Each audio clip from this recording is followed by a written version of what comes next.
Okay, all right, so I'll tell a story about being a fool and about hurting myself, because that's always fun. Because usually the lessons that are, I don't know, pain usually cements something in your brain, and this was a lot of pain. So I will tell this story. And first, I will tell you that it starts off with a confession. So, and some of you know this about me, because some of you are my brother. And you know a lot of things about me, but some of you don't know this about me. Some of you also know this about me just because you know me well, and that's all. And some of you have heard this story, so there's that. But I will tell you that there is something about me that you probably wouldn't guess by looking. I mean, something about me, and it's, I don't know, it's this. I was a cop. That's it. That's what it is. It's not anything related to whether I may or may not be gay, which is what that joke is about, but it just, yeah, anyway, so, okay, so, I was a police officer, like an actual commissioned police officer for 3.5 years. I don't know what I was thinking. I was thinking I would get to be outside and drive fast, and maybe I would make it on the show Cops, and that seemed cool when I was 21, but Jesus, that was such a stupid idea, but whatever, it was fun for a little while, and I did get to drive fast, but I didn't make it on Cops. So, but I was like badge bling blinging, firearm toting, law abiding police officer for the city of Fulton, Missouri. Population 12,188. Yes, look out, folks. Here comes Johnny Law. So, and the thing about the Fulton Police Department, very small police department, very small town, obviously, like quaint, beautiful town, brick streets. Winston Churchill spoke there once. I don't know, a gorgeous town, cute little police department, and I was the littlest of the police department, because I don't know if you've noticed, I mean, I know I look very large and imposing, but I'm not. I'm 5'3", and I weigh approximately 122 pounds, and that is how I was when I was 21. Also, I was very small, the smallest member of the Fulton Police Department, but also the fastest, and that plays into the story. So, yeah, Fulton was kind of like, it seemed quaint and sweet in the daylight hours, but then like the sun would go down and like the cuckoos would come out and it would get crazy, and it was like a criminal hotbed of activity. And I was in briefing one night, that's what we called it, that was the meeting that we went in. I worked midnights. I was also, so I was the smallest member of the Fulton Police Department. I was also one of only 2 females on the police department, women. I don't know why I said females, that sounds very like policey, but whatever. So, so I was one of only 2 women. The other woman was a lieutenant, and she was always on day shift, and so I just like got the suck shift all the time. I was on midnights for the entire 3.5 years that I was there, and I ate a lot of donuts. So, and I weighed more than 122 pounds when I left. So, but not much. So I was at briefing one night, and the big deal was that there was this guy who had a warrant for his arrest. He had been like kind of on the run for a while. I knew this guy. His name was Damian Wade, and we talked about this warrant. They flashed up his picture on the screen. I talked to this guy before. I probably arrested him a couple times before. I knew exactly who he was. And right after briefing, it was about 9 p.m. at night, and I went out driving in my little patrol car, and I drive down the street, and I was really like a smart cop. Like, I was pretty good at figuring stuff out, and I knew I could probably find this guy. And I just, like, being the one and only, basically the one and only woman on this police department in this whole shift, like, I had this, like, big sense of pride. I had this in the police academy also. Like, I graduated #1 in my police academy class. Like, those guys were not beating me. I was smaller but smarter, and every time they wrote a report, they had to ask me to spell check it for them, and that just made me feel good.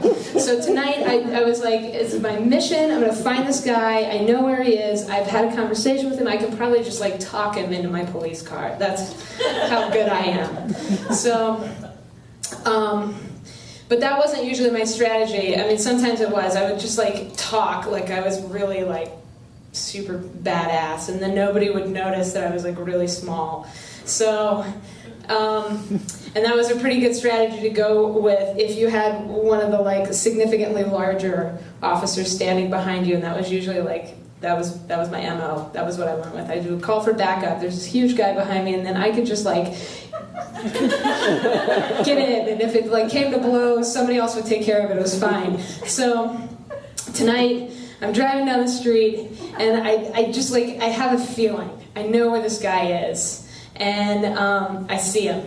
As soon as I like turn the corner on the street where I think he's gonna be, I think he's gonna be at this one particular house at like 10 o'clock at night, and I turn the corner and I see him walking down the street, and I'm like, holy shit, that worked, wow, like there he is, there's the guy. And so I pull over and I park my car, and I called for backup.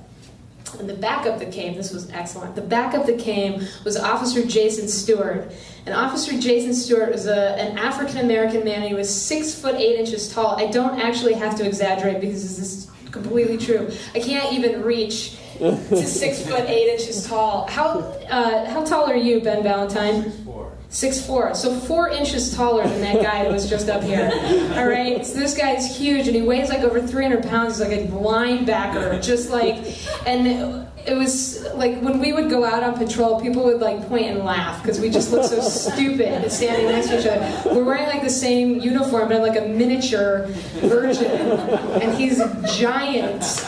And people were just like so thrown off. But so he shows up, and I'm like, oh, sweet, in the bag. We got this guy, like, I got the brains, he's got the brawn. He was smart too, but, you know, like, that's what I wanted him for.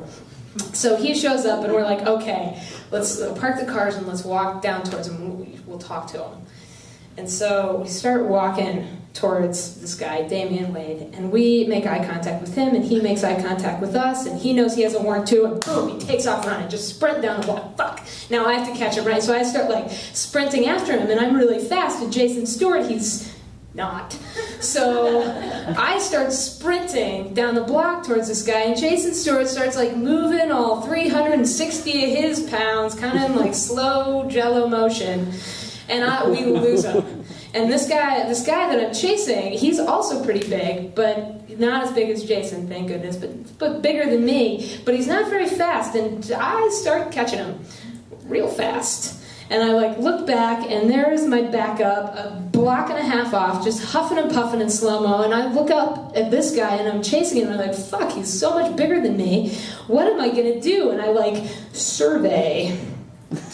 Handy-dandy cop utility belt, right?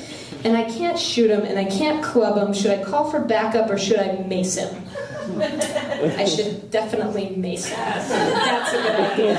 And so, mind you, we are running, okay? Running. We're running, he's running, I'm running. I pull out my mace, I scream at this guy, I'm gonna mace ya.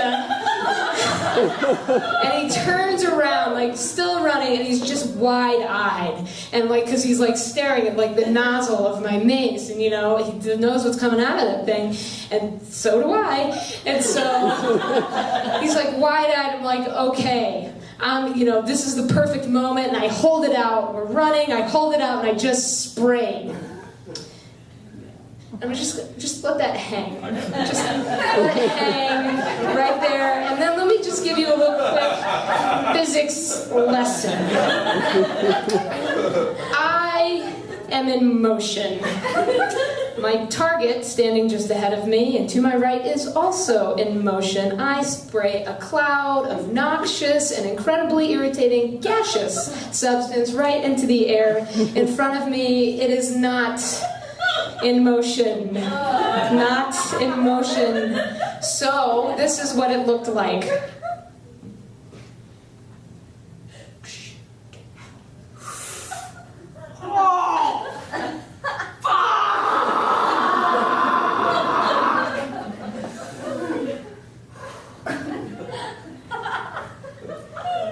Damian Wade just like kept running. Not a drop on him. Not a drop on him. He runs off to freedom into the night, and I'm just like debilitated by a lungful of my own pepper spray.